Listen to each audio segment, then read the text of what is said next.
بسم الآب والابن والروح القدس الإله الواحد آمين. سبب جديد من أسباب التذمر. إيه هو السبب ده؟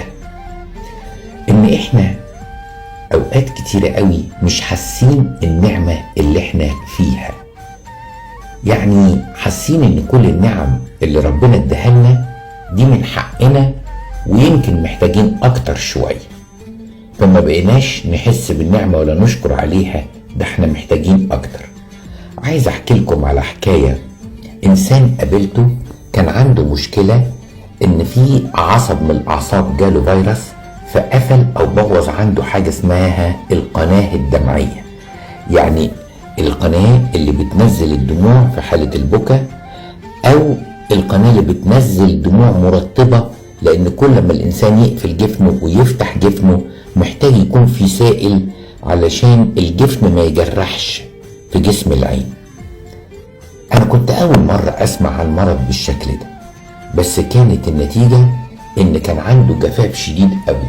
فكان بيحكي لي بيقول لي ان كل ما بيقفل جفنه ويفتحه بيحس كأن في حد حط شطة في عينيه، شطة حرقان شديد جدا، لدرجة انه معاه قطرة هي مش غالية، يعني كان محلول كده ملح خفيف عامل زي دمعة العين، لازم كل دقيقة يحط من السائل ده في عينيه عشان يقلل الألم. حد شاف التجربة دي قد ايه يعني مؤلمة؟ لكن مين فينا بيشكر ربنا على مئات الوظائف البيولوجية اللي بتتم اوتوماتيكلي في جسمه من غير ما يأمرها؟ انا فضلت افكر، حد فينا يا رب فكر ان يشكرك على القناة الدمعية ديت؟ على فكرة احنا في نعم كتيرة قوي ما بنشكرش عليها. حاجة كمان ممكن تخلي الانسان يقع في التذمر، طول مدة التجربة الصعبة. يعني في اوقات كتيرة قوي بنحصر في التجربة وبقول اشمعنى انا يا رب، وليه المرض ده، او ليه التجربة، او ليه الضائقة؟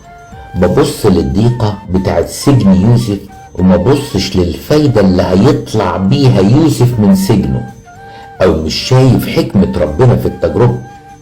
لان ممكن كتير قوي بعض الامور المشاكسة اللي بتخليني ابقى متذمر لو فهمت حكمة ربنا منها هشكره عليها. يعني اكيد يوسف بعد السجن 11-12 سنة شكر ربنا انه كان سبب خلاص لأهل مصر وللعالم كله من مجاعة، وكمان لأبوه أخواته.